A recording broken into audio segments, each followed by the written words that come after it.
Halo, selamat pagi para siswa sekalian. Berjumpa kembali dengan Pak Ari untuk kegiatan pelajaran pendidikan agama Katolik dan Budi kelas 9. Baik, kita langsung saja bahwa proses KBM online kita ada 3 tahap. Kita masuk pada sesi yang pertama. Saya ajak para siswa kelas 9 supaya fokus dan bersama Pak Ari dalam pelajaran ini. Baik, para siswa sekalian, mari kita awali dengan doa berkat. Mari kita ambil sikap yang baik. Mari kita berdoa. Dalam nama Bapa, Putra, dan Roh Kudus. Amin. Bapa yang Maha Baik, terima kasih atas penyertaan pada kami sampai saat ini. Berkatilah kami hari ini. Teristimewa pada hari ini kami ingin belajar bersama, menemukan kehendak-Mu di dalam diri Yesus Putra-Mu, sehingga kami mampu untuk hidup adil dan jujur. Dengan demikian akan terjalin kehidupan yang rukun dan damai. Bukalah hati dan pikiran kami, Bapa. Tunjukkanlah kepada kami jalan-Mu dan kehendak-Mu yang harus kami jalani sepanjang hidup kami. Demi Kristus Tuhan dan Juru Selamat kami. Amin. Dalam nama Bapa, Putra, dan Roh Kudus. Baik, para siswa terkasih, kita sudah awali dengan berdoa bersama. Semoga kita senantiasa diberkati. Baik, saya ucapkan selamat datang kembali. Jumpa kembali dengan Pak Ari, masih dalam KBM online. Nah, para siswa terkasih, kita saat ini masih dalam kondisi sekolah di masa pandemi. Tentunya kita sangat berharap untuk segera masuk sekolah, berjumpa kembali dengan teman-teman kita, tertawa, belajar bersama. Tapi saat ini kita masih harus tetap melaksanakan KBM online karena Surabaya masih belum aman untuk masuk. Semoga kita semua tetap semangat ya, apapun kondisinya kita masih harus belajar. Nah, Pak Ari tidak lupa untuk mengingatkan kita untuk tetap menjaga protokol pencegahan COVID-19, rajin cuci tangan di air yang mengalir, memakai sabun, juga memakai masker dan menjaga jarak. Semoga kita semua selalu sehat. Baik, para siswa terkasih, hari ini kita berjumpa melalui video ini juga tentunya perasaannya berbeda-beda. Ada yang bahagia, ada yang sedih, ada yang mengantuk, ada yang males ya. Tapi harapannya kita semua tetap semangat, tetap fokus, tetap gembira untuk belajar ya. Pak Ari hadir dalam video ini, semoga sedikit membantu. Nah, baik para sahabat kelas 9 yang terkasih, kita dalam pertemuan sebelumnya itu belajar tentang bab 3B, mengembangkan budaya kehidupan ya. Tema kita sebelumnya. Saat ini kita belajar bersama di bab selanjutnya, yaitu mengembangkan keadilan dan kejujuran ya, keadilan dan kejujuran. Di dalam tema ini ada 4 kompetensi dasar yang akan kita capai, kemudian juga ada beberapa indikator yang harus kita capai. Siswa bisa lihat sendiri. Nah, baik, di awal ini Pak Ari mengajak untuk kita semua terlebih dulu menuliskan apa sih pendapatmu sendiri tentang arti kejujuran dan keadilan. Ya, menurut pendapatmu sendiri apa sih arti kejujuran dan keadilan? Ya, itu yang pertama.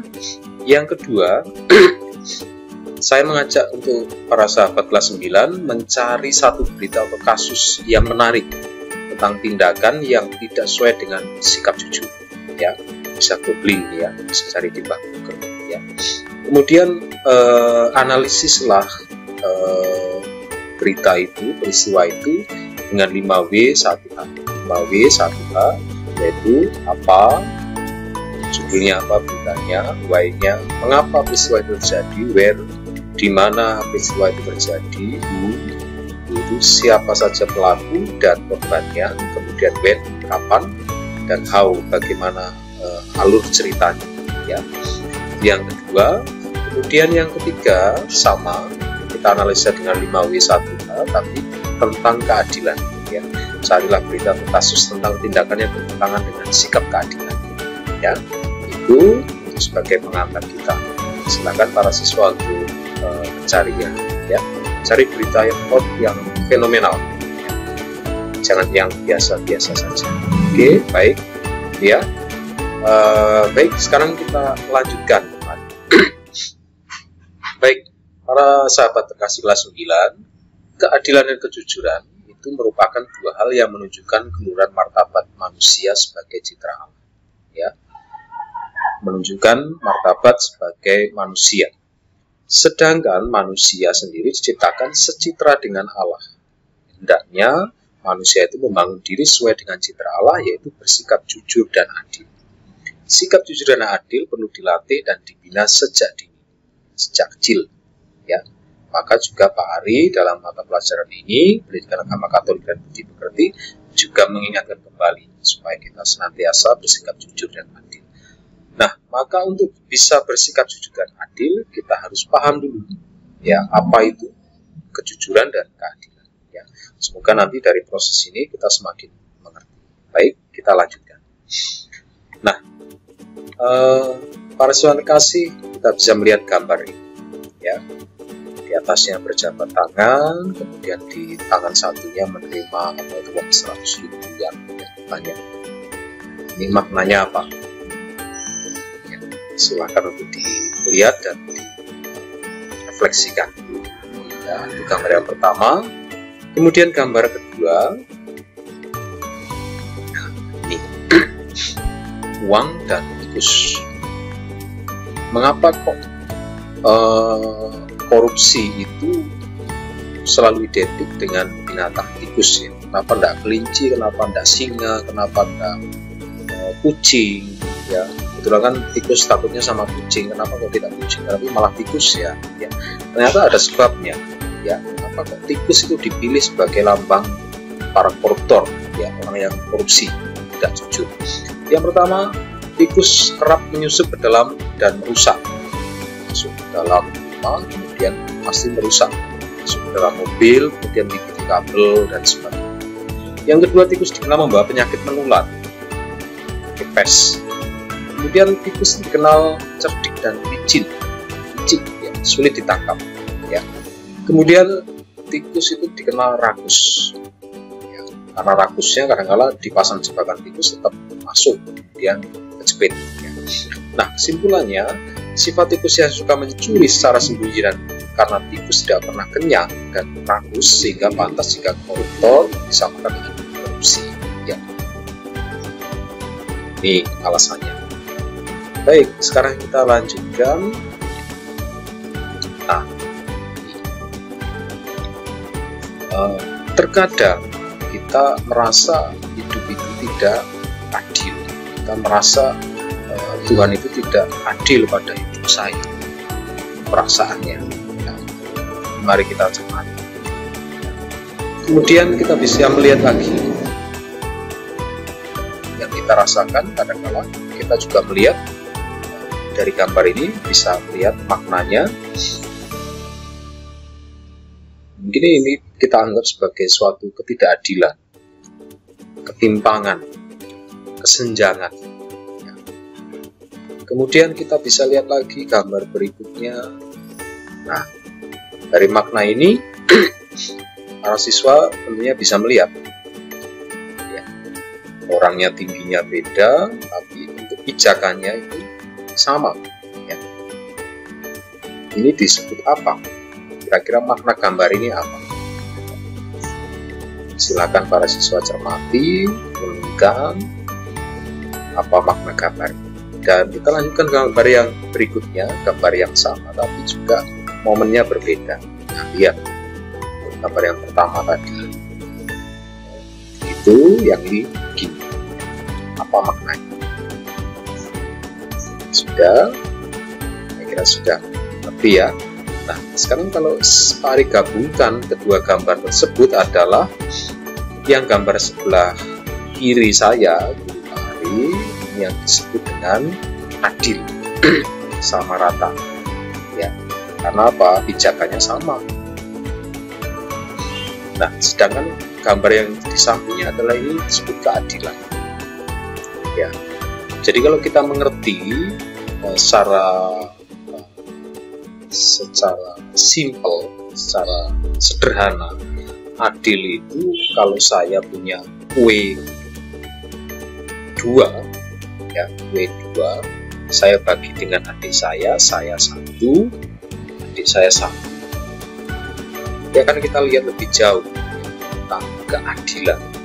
Keadilan sebagaimana gambar tadi, bagaimana orang yang lebih tinggi tidak perlu pijakan, tapi yang kecil tadi justru diberikan haknya sehingga bisa menikmati apa yang bisa dilihat bersama. Ya. Nah, apa nanti makna keadilan bisa kita lihat bersama. Baik, kita lanjutkan. Nah, ini gambar-gambar yang Pak tampilkan, ini hal yang kurang pas, ya, tidak adil karena main nepotisme, main sedikit curang, lihat berat sebelah. Harusnya kan yang seperti adil, sama rata, ya, seimbang. Ya. Kemudian kita bisa lihat gambar lagi. Nah, ini keadilan dalam hidup ini harus ditegakkan, harus diseimbangkan, harus tetap dipertahankan. Jangan sampai keadilan itu memihak pada orang-orang tertentu saja. Ya, keadilan itu harus seimbang. Tentunya ini kita semua sepakat. Nah, baik para saudara kasih, kita masuk ke dalam sesi yang kedua dari proses KBM ini. Saya ajak siswa untuk fokus, namun yang masih ngantuk semangat, dan kita lanjutkan ya. Sekarang kita akan melihat belajar dari Tuhan Yesus tentang keadilan dan kejujuran, ya. Belajar dari kitab suci tentang keadilan dan kejujuran, ya. Apa itu? Mari kita lihat. Yang pertama kita belajar dari kitab 1 Raja-Raja bab 3 ayat 16 sampai 28, ya, tentang kisah perjanjian lama. Hikmat Salomo, ya, Raja Salomo, raja yang bijaksana. Baik, kita lihat bersama, kita baca dalam hati, kita resapi dalam hati, semoga bisa membawa pesan hidup. Baik, kita mulai.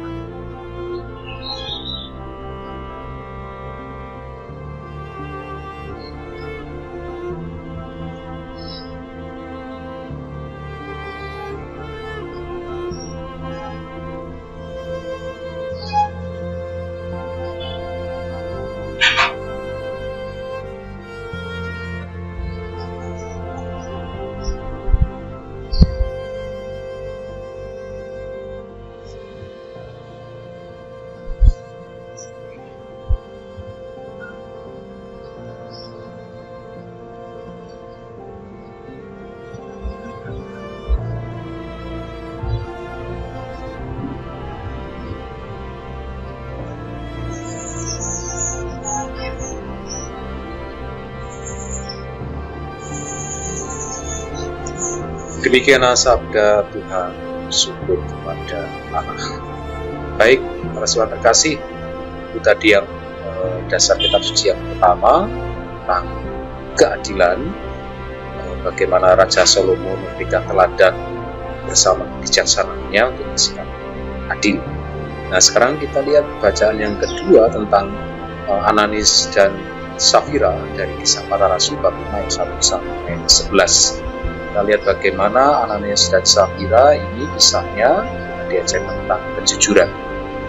Baik, kita mulai ya. Kita baca dalam hati dan kita ambil maknanya secara sungguh-sungguh.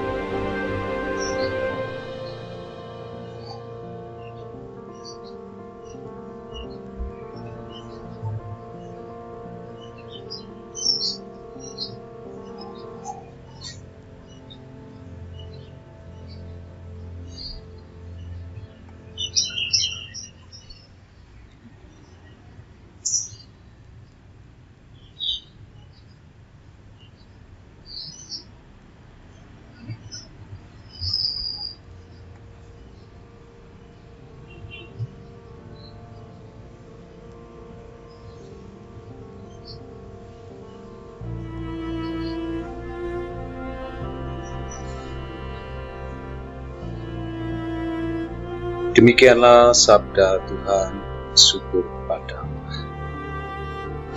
Baik, para saudara terkasih, kita sudah membaca dua dasar kitab suci sebagai penguat tema kita pada hari ini tentang keadilan dan kejujuran.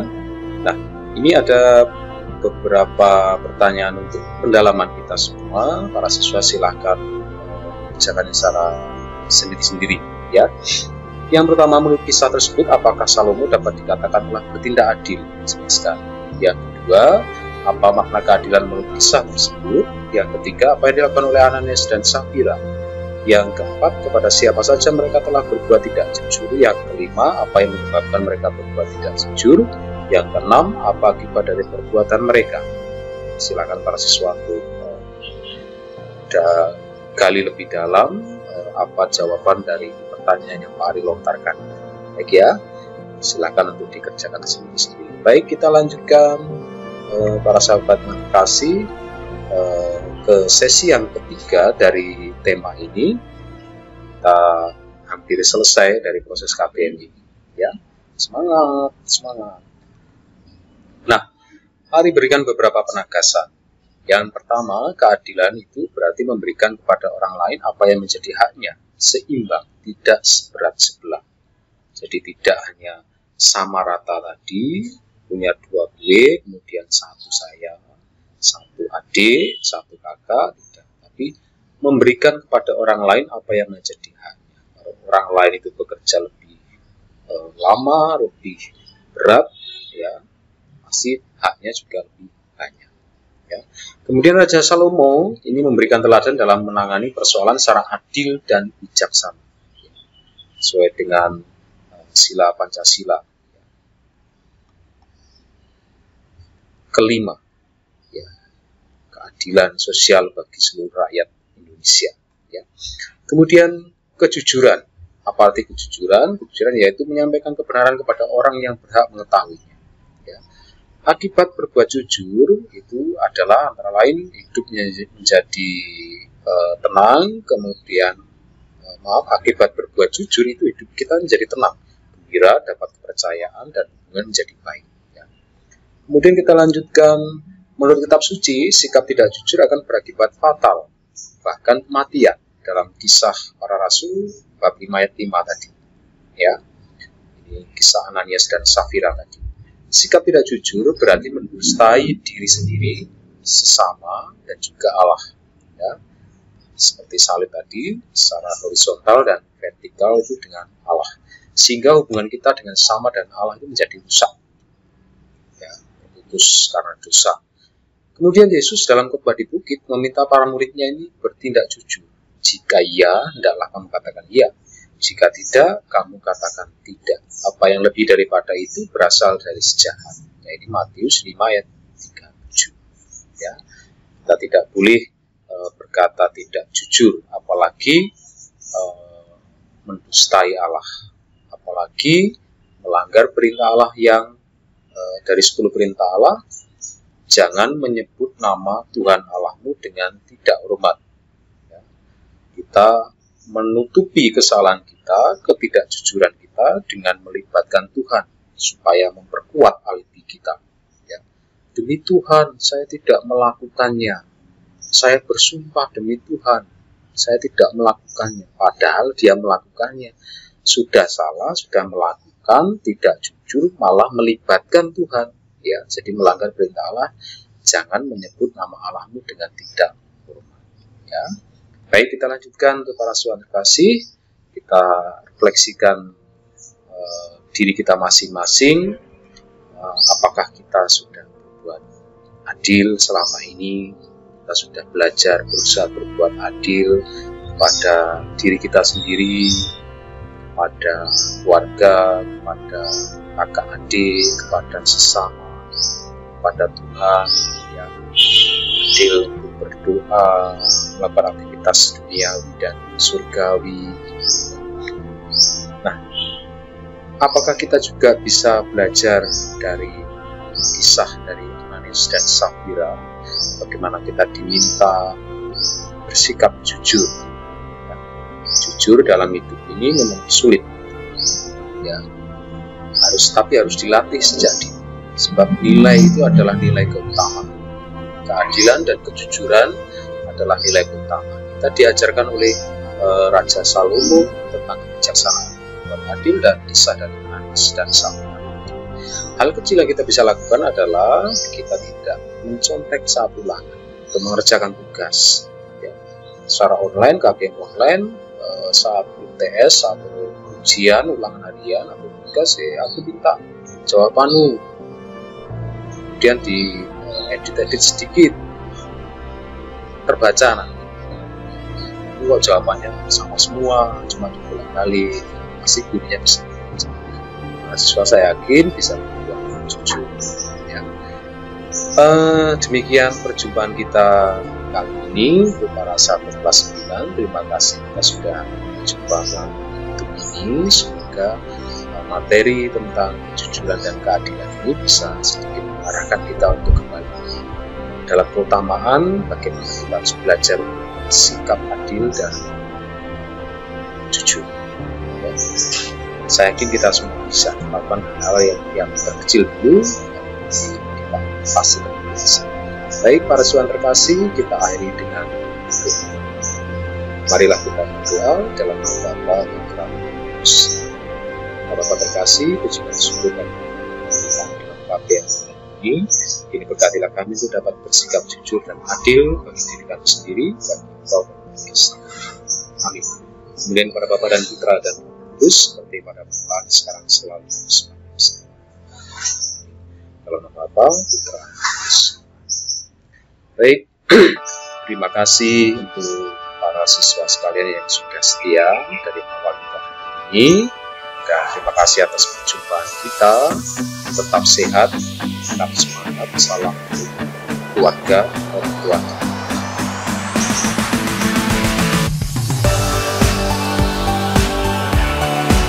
Semangat, dadah.